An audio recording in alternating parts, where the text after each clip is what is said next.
Hello student, आज का हमारा टॉपिक है अलजेब्रा और यहाँ पर मैं आपको पढ़ाने वाली हूँ पॉलिनोमियल्स।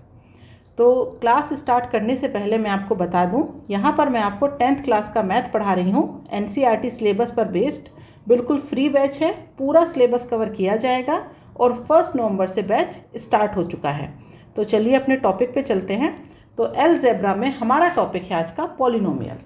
तो सबसे पहले हम ये देखेंगे कि पॉलिनोमियल होता क्या है। पॉलिनोमियल में एक वेरिएबल होता है।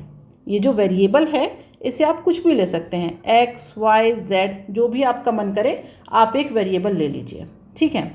इसके अलावा अब ये जो आपने वेरिएबल लिया है इसकी एक पावर होती है। वो पावर 0, 1, 2, 3 कुछ भी हो सकती है, लेकिन हमें सिर्फ ये ध्यान रखना है कि इसकी जो पावर होगी वो एक इंटीज़र होगी। उसके अलावा आप कुछ भी ले लीजिए, इंटीज़र में कुछ भी ले लीजिए, लेकिन इंटीज़र होगी, ठीक है। ये तो 2 टर्म हो गई।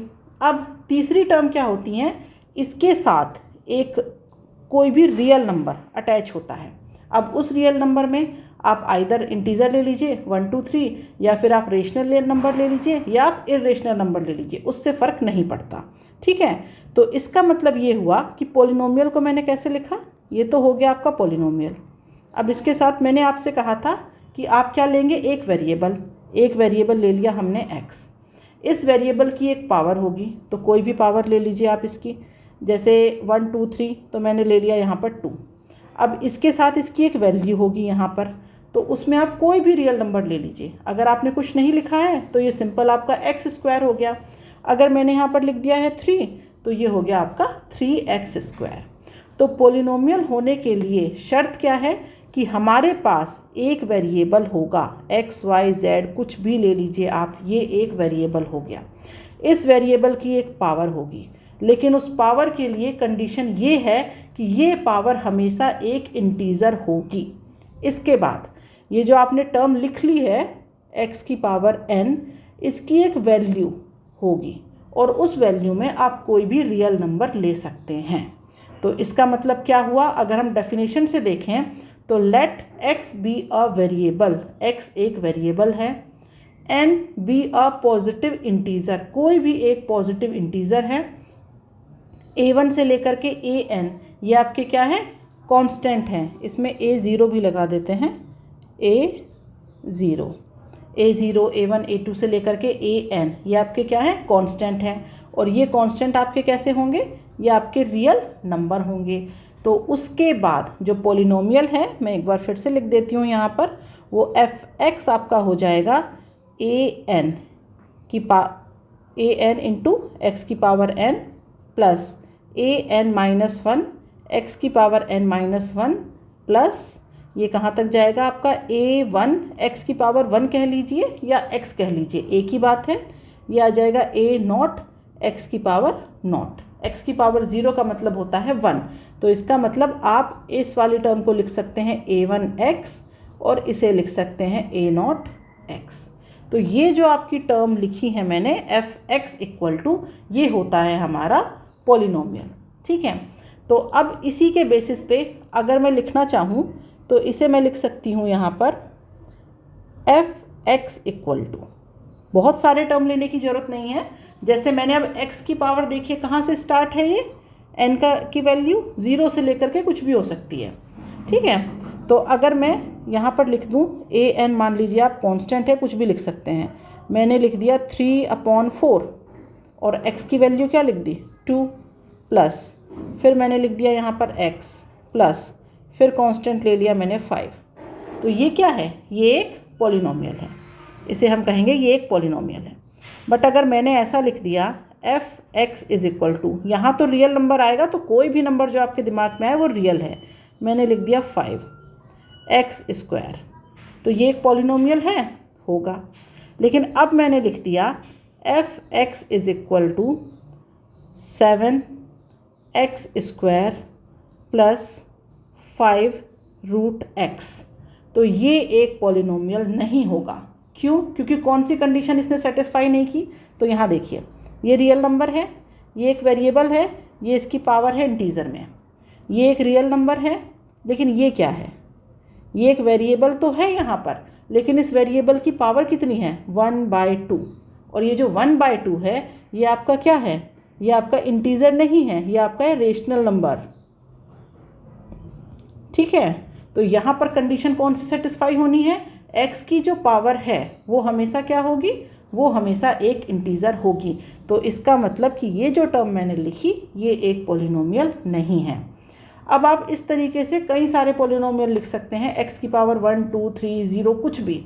तो अब हम बात करेंगे कि जब आपको एक पॉलिनोमियल दिया जाएगा और आपसे उसकी डिग्री पूछी जाएगी, तो हम बात करते हैं यहाँ पर डिग्री ऑफ अ पॉलिनोमियल। अब डिग्री क्या होती है किसी पॉलिनोमियल की, तो हम क्या करेंगे कि जो हमें इक्वेशन दी गई है, जैसे ये इक्वेशन है f(x) = a(n) x की power n plus a(n-1) x की power n-1 plus a1x plus a0। तो हम इस इक्वेशन को देखेंगे, तो ये जो ऊपर लगे हुए हैं ना, ये जो यहाँ पर n है, इसे कहते हैं इसका एक्सपोनेंट, इसकी जो पावर लगी हुई है। ठीक है, तो एक पॉलिनोमियल में हम देखेंगे कि ये जो हमने वेरिएबल लिया है इसकी हाईएस्ट पावर कितनी है, और वही हाईएस्ट पावर इसकी डिग्री होती है। तो चलिए एग्जाम्पल से देख लेते हैं। मैंने यहाँ पर लिखा f(x) = 2x² + 7x + 3। तो यहाँ पर इसकी डिग्री क्या हो गई 2। फिर मैंने लिख दिया f(x) = 5x³ + 3x + 1। अब इसकी डिग्री क्या हो गई, तो x को देखिए, x की हाईएस्ट पावर कितनी है 3। फिर मैंने लिखा f(x) = 7x + 3।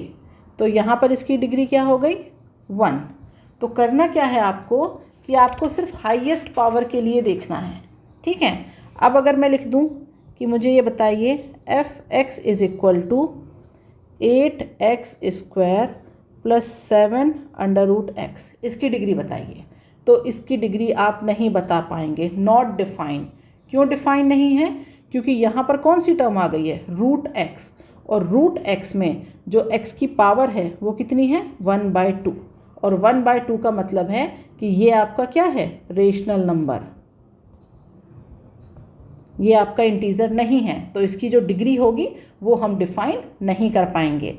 लेकिन अगर ऐसे लिख देते हैं f(x) = 8x² + √7x, तो अब इसकी डिग्री क्या हो जाती 2, क्योंकि यहाँ पर जो x², ये जो x है वेरिएबल, इसकी हाईएस्ट पावर कितनी है 2। ओके, अब हम आते हैं कांस्टेंट पॉलिनोमियल। अब देखिए कांस्टेंट पॉलिनोमियल क्या होते हैं, वो पॉलिनोमियल जिनकी डिग्री क्या होगी 0।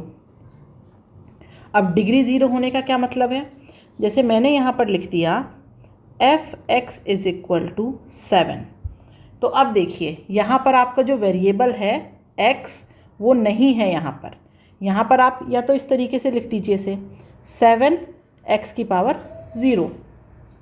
तो x की पावर क्या है यहाँ पर 0, तो ये आपका क्या हो जाएगा कांस्टेंट पॉलिनोमियल, क्योंकि यहाँ पर x नहीं है। आप इसे बना सकते हैं, x की पावर 0 लिख सकते हैं, लेकिन यहाँ पर देखा जाए तो x नहीं है, x मिसिंग है। तो इसीलिए इसे आप क्या कहेंगे डिग्री 0, या फिर क्या कह देंगे कांस्टेंट पॉलिनोमियल। तो जो कांस्टेंट पॉलिनोमियल होते हैं उनकी डिग्री क्या होती है 0। अब आते हैं ज़ीरो पॉलिनोमियल। तो ज़ीरो पॉलिनोमियल का क्या मतलब है, अगर मैं यहाँ पर लिख दूँ f(x) = 0। अब देखिए इस ज़ीरो के साथ आप कुछ भी लगा लीजिए। मैंने कर दिया फिर इसे f(x) = 0 × x⁵। मैं इसे ये भी लिख सकती हूँ 0 × x⁵, 0 × x⁵, क्योंकि f(x) आपका क्या है 0। तो 0 के साथ आप कुछ भी मल्टीप्लाई करिए, आंसर आपका क्या आएगा 0। तो 0 के साथ आप x⁵ 1, 2, 3 किसी को भी मल्टीप्लाई कर लीजिए, आंसर तो आपका क्या होगा 0। तो इसका मतलब ये हुआ कि इसकी जो डिग्री है उसे हम डिफ़ाइन नहीं कर सकते। देखिए जब हम बात कर रहे थे कांस्टेंट पॉलिनोमियल की, तो यहाँ पर एक कांस्टेंट लिया था हमने, ठीक है, वो कांस्टेंट हमारा कुछ भी हो सकता है। जैसे ये मैंने आपका इंटीजर लिया था, आप चाहे तो 5.7 लिख लीजिए।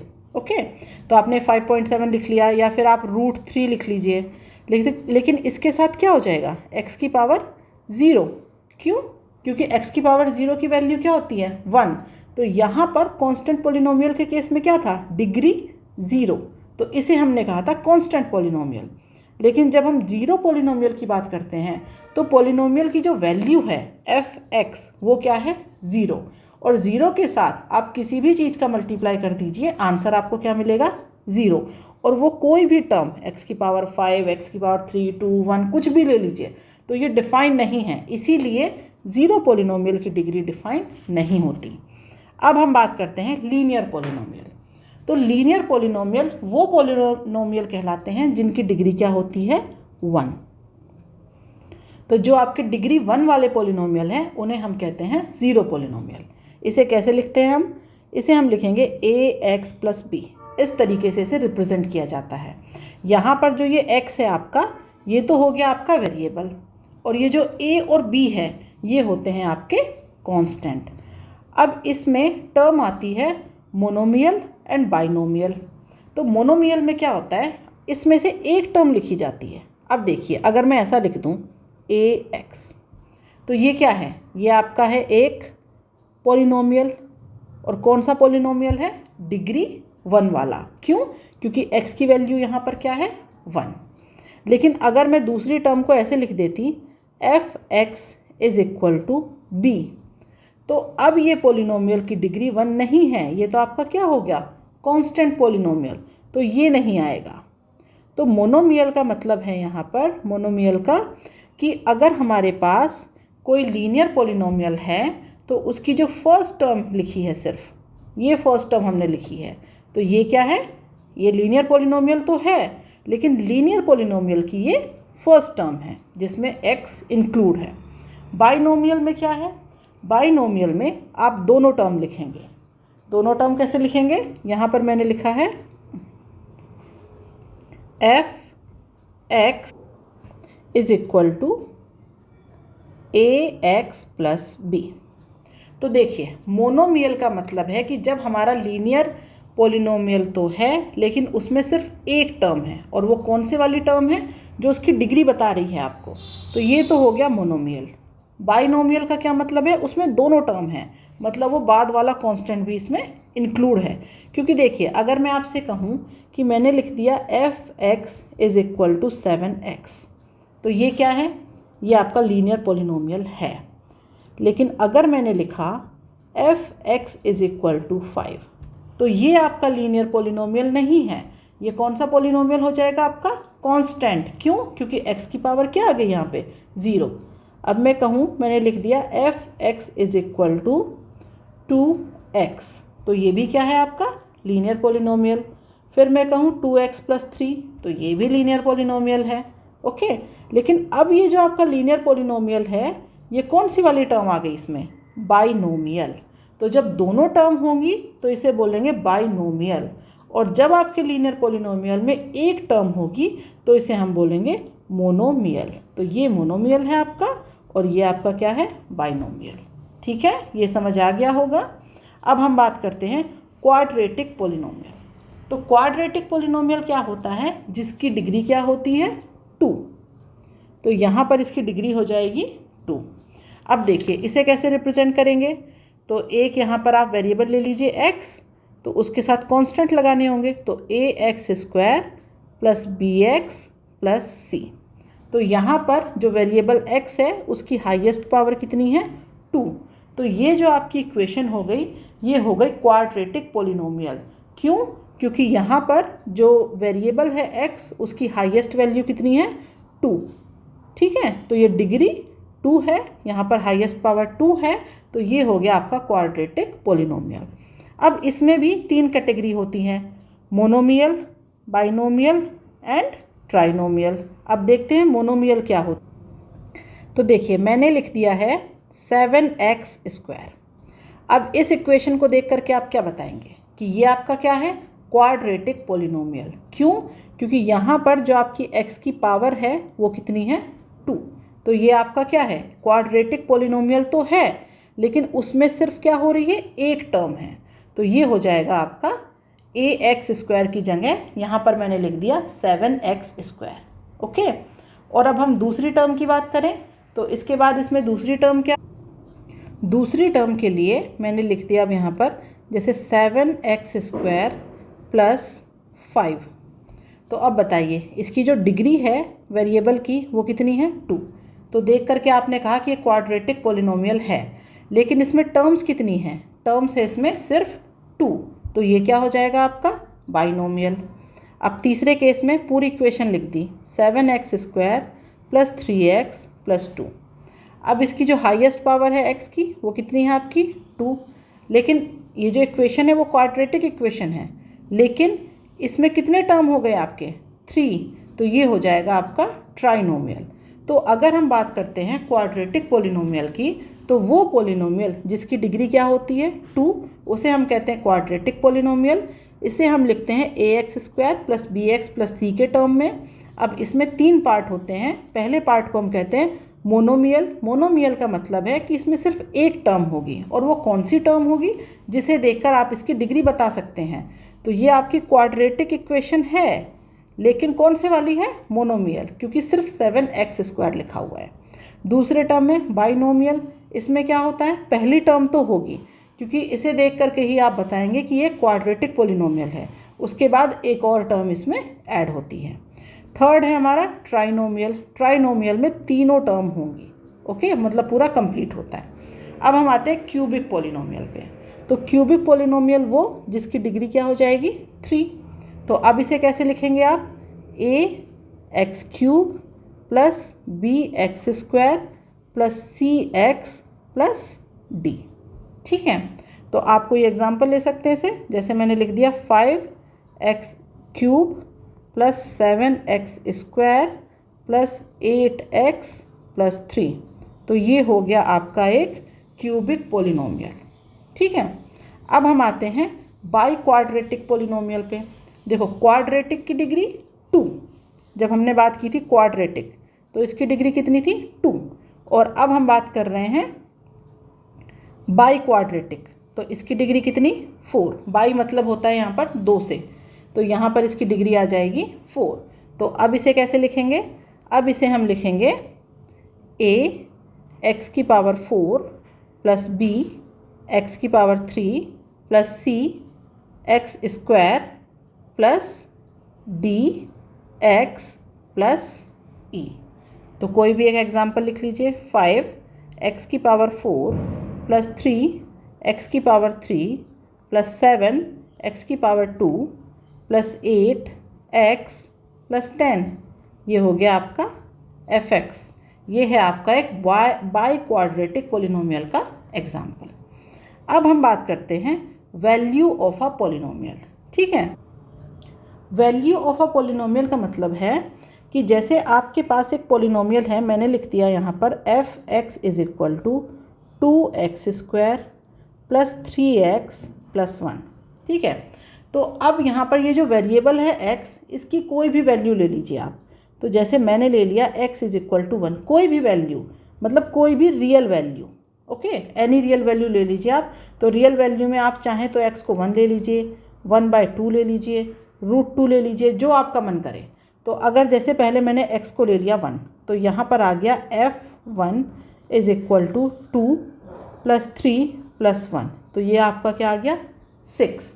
तो वैल्यू ऑफ पॉलिनोमियल का मतलब ये है कि जो आपका इंटीजर है, ये जो आपका वेरिएबल है, इस वेरिएबल के लिए जो आपकी वैल्यू निकलती है पॉलिनोमियल की, इसे कहते हैं वैल्यू ऑफ अ पॉलिनोमियल। कोई भी वैल्यू ले लीजिए आप। आपने माना कि √2 ले लिया, तो यहाँ पर आप क्या करेंगे, f√2। अब आप इसमें √2 पुट कर दीजिए। तो √2 पुट करेंगे तो ये क्या आ जाएगा, 2 × 2 प्लस ये हो जाएगा आपका 3√2 प्लस 1। तो f√2 क्या आ जाएगा आपका 4 प्लस 3√2 प्लस 1। तो इसे आप लिख सकते हैं 5 प्लस 3√2।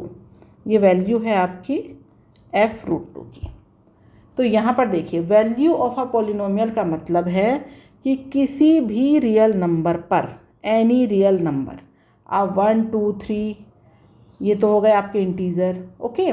आप रेशनल नंबर ले लीजिए 1/2, 3/4, 7/6, कुछ भी। तीसरा क्या है आपका इर्रेशनल नंबर, √2, √3, √7, कोई भी नंबर लीजिए, एनी रियल नंबर। उस नंबर को आप क्या करेंगे, अपने पॉलिनोमियल वाली इक्वेशन में पुट करिए। उसके बाद जो आपका पॉलिनोमियल है उसकी जो भी वैल्यू आएगी, जैसे इसकी ये वैल्यू आई तो यहाँ पर ये हमें मिल गई वैल्यू ऑफ पॉलिनोमियल। लेकिन इससे ज़्यादा ज़रूरी क्या है निकालना, ज़ीरो ऑफ आ पॉलिनोमियल। यहाँ पर तो आपने देखिए एक वेरिएबल लिया, उसकी वैल्यू रखी और पॉलिनोमियल की वैल्यू निकाल दी, ओके। लेकिन जो आपको बाद में यूज़ आएगा, एग्ज़ाम में जो पूछा जाएगा वो होता है हमारा ज़ीरो ऑफ आ पॉलिनोमियल। अब ज़ीरो ऑफ आ पॉलिनोमियल क्या होता है, जैसे मैंने यहाँ पर लिख दिया f(x) = ax² + bx + c। मैंने एक लीनियर पॉलिनोमियल का एग्जांपल ले लिया, ओके। तो यहाँ पर अगर आप लीनियर नहीं, क्वाड्रेटिक पॉलिनोमियल का, तो यहाँ पर क्या होगा, आप x की वो वैल्यू फाइंड आउट करें जिसके लिए ये क्या हो जाए, इक्वेशन ज़ीरो हो जाए, तो उसे कहते हैं हम ज़ीरो ऑफ आ पॉलिनोमियल। मतलब ये एक ऐसी वैल्यू है, अ रियल नंबर, ठीक है, अ रियल नंबर अल्फ़ा, उसने माना है कि कोई वैल्यू है अल्फ़ा, ये क्या है, ज़ीरो ऑफ आ पॉलिनोमियल है। लेकिन कब, जब हम इसको जब पुट करते हैं इसमें फंक्शन में, तो ये आपका क्या आ जाता है, ज़ीरो।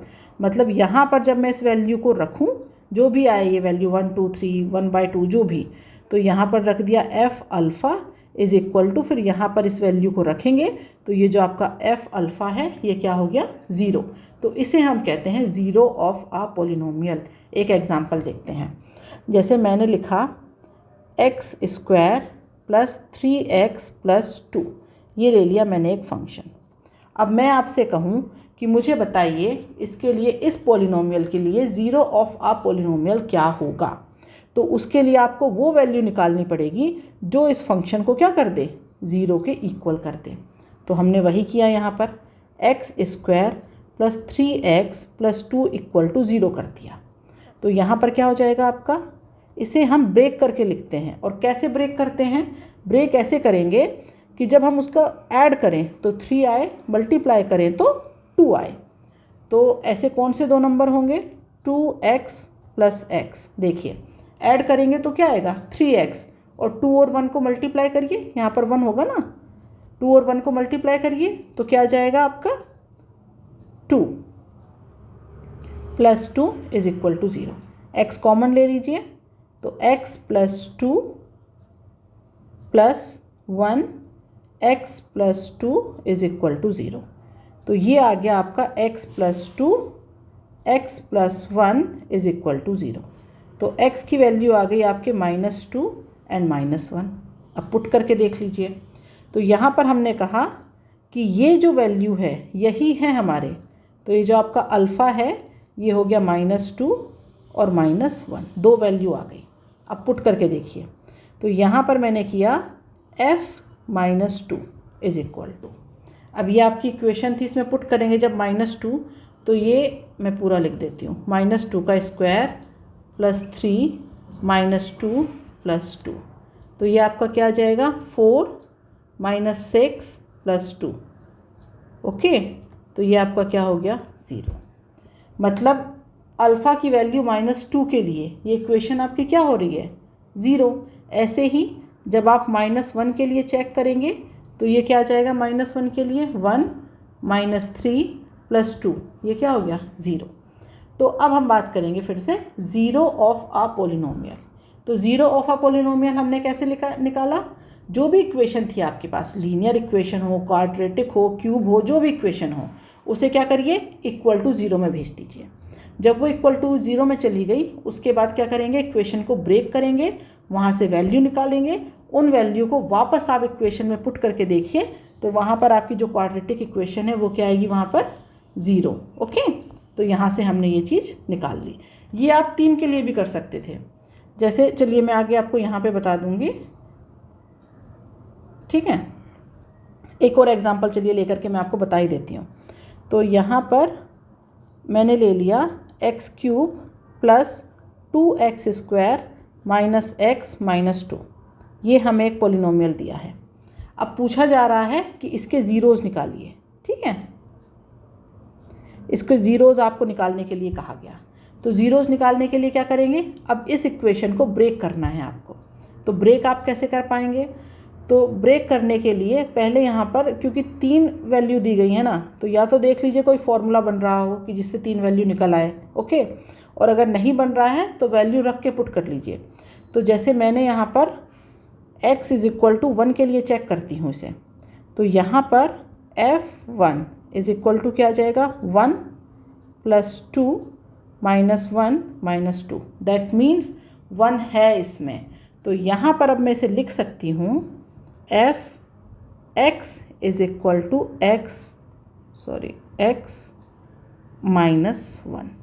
x -1 इसका एक फैक्टर है क्योंकि उसके लिए ये क्या हो रहा है, 0 हो रहा है। लेकिन अब बाकी की इक्वेशन निकालने के लिए हम क्या करेंगे, तो यहाँ पर मैंने किया x - 1, इससे डिवाइड कर दीजिए, x³ + 2x² minus x minus 2 को। तो कितनी बार जाएगा ये जाएगा आपका सबसे पहले x² के बार। तो यहाँ पे आ जाएगा ये x³ minus x² minus plus, ये गया आपका। ये क्या आ जाएगा, 3x² माइनस x माइनस 2। अब ये कितनी बार जाएगा, अब ये जाएगा आपका +3x। तो ये हो जाएगा 3x² माइनस 3x। ओके, तो ये हो गया माइनस, ये हो गया प्लस, ये गया। ये क्या बचा आपका 2x माइनस 2। अब ये कितनी बार जाएगा, 2 टाइम। तो ये हो जाएगा 2x माइनस 2, यहाँ कुछ नहीं बचा। तो इसका मतलब ये जो फंक्शन है आपका f(x) = x - 1 x² + 3x + 2 हो गया। अब इसे सॉल्व कर लीजिए। तो ये आ जाएगा आपका x - 1। अब इसे ब्रेक करिए। कैसे ब्रेक करेंगे कि जब आप उन्हें ऐड करें तो क्या है, 3, मल्टीप्लाई करें तो 2। तो x² + x + 2x + 2। तो ये हो जाएगा x - 1, x कॉमन ले लीजिए। तो ये हो जाएगा आपका x + 1 + 2x + 1। तो ये हो गया x - 1, x + 1 एंड x + 2। ये वैल्यू हो गई आपके फंक्शन f(x) की। इसका मतलब यहाँ पर x की 3 वैल्यू हैं। कौन कौन सी, 1, -1 एंड -2, जिनके लिए क्या हो रहा है, जिनके लिए फंक्शन जो है आपका f(x) क्या हो रहा है, 0 हो रहा है। तो ये आपको क्वाड्रेटिक के लिए या क्यूब के लिए, किसी के लिए भी पूछ सकता है कि आप इसके ज़ीरोज़ निकाल करके बताइए। ठीक है, तो ये मैंने एक 3 वाला एग्जाम्पल ले लिया। अब हम बात करते हैं अपने टॉपिक की, जो कि क्या है, अब relationship between the zeros and the coefficient of a polynomial. अब देखिए, आपने ये ज़ीरोज़ तो निकाल लिए, लेकिन ये जो ज़ीरोज़ जब निकल करके आते हैं तो इनका रिलेशन क्या है। तो यहाँ देखिए, अगर मैं आपसे कहूँ कि मैंने लिखी है क्वाड्रेटिक इक्वेशन, कौन सी, f(x) = ax² + bx + c। तो अब ये जो पॉलिनोमियल है, ये जब 0 हो रहा है, जब आपका f(x) = 0 हो रहा है, तो उस कंडीशन में क्या होगा हमारे, तो उस कंडीशन में क्या होगा कि ये जब 0 हो रही है वैल्यू, तो कोई भी 2 वैल्यूज़ होंगी जिनके लिए 0 हो रहा होगा, इसके कोई भी 2 रूट होंगे ना जिनके लिए 0 हो रहा है। तो मैंने माना कि ये हमारा अल्फ़ा और बीटा, ये क्या हैं, ये ऐसी 2 वैल्यू हैं जिनके लिए ये फंक्शन आपका क्या हो रहा है, 0 हो रहा है। तो अब पूछा जाता है कि इस अल्फ़ा प्लस बीटा, अगर हम इसका सम निकालना चाहें तो ये क्या आएगा। तो ये आएगा हमारा -b/a। और -b/a का क्या मतलब है, माइनस, और ये क्या है आपका coefficient of x upon coefficient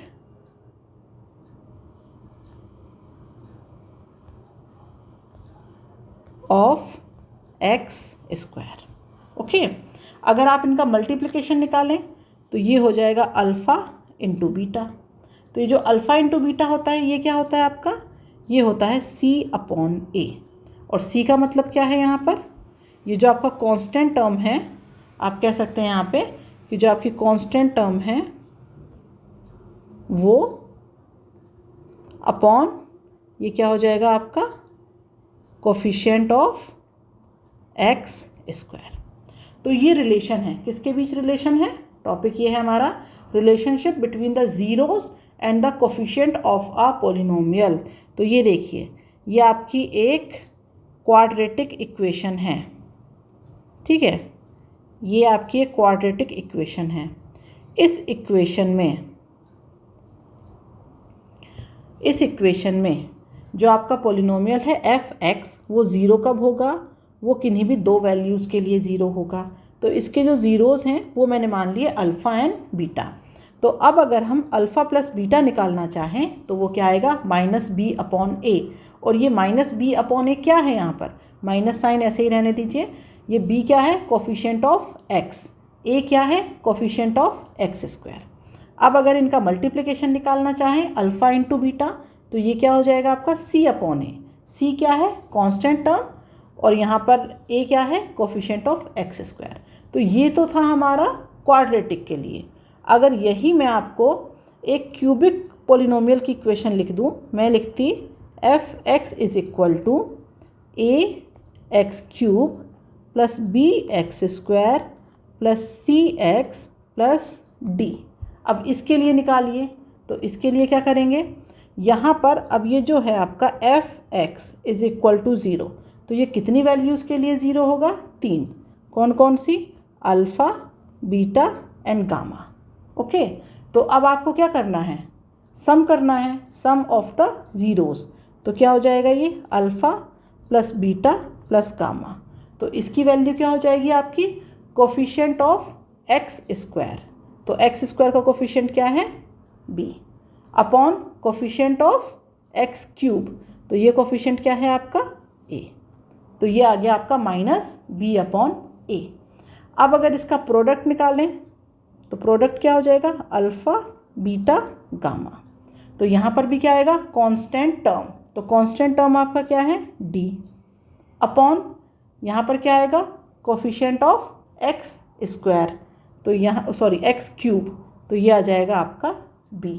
लेकिन यहाँ पर ये जो टर्म होगी, जैसे उसमें तो पॉजिटिव थी क्वाड्रेटिक में, लेकिन यहाँ पर क्या होगा, ये टर्म आपकी नेगेटिव होती है, तो इसे आप लिखेंगे नेगेटिव।